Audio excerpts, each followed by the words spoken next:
Pemirsa, untuk memastikan keamanan di aliran Sungai Musi yang biasa digunakan warga untuk jalur mengangkut hasil perkebunan, Polairut Muba melakukan patroli di perairan Sungai Musi, Kota Sekayu.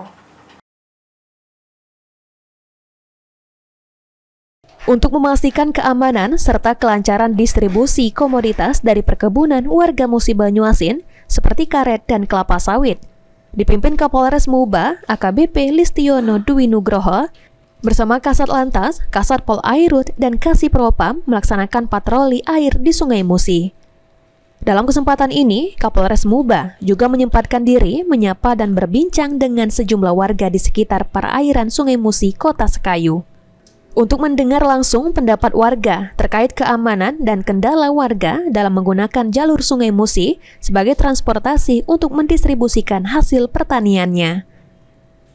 Kapolres Muba berharap kegiatan patroli mampu meningkatkan kepercayaan masyarakat terhadap aparat kepolisian, serta mendukung kelancaran aktivitas ekonomi warga yang memanfaatkan Sungai Musi sebagai jalur transportasi utama.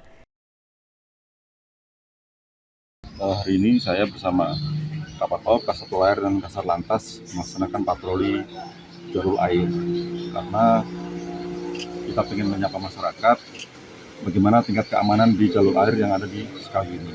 Kemudian juga untuk melihat jalur distribusi karet dan juga sawit yang menggunakan jalur air.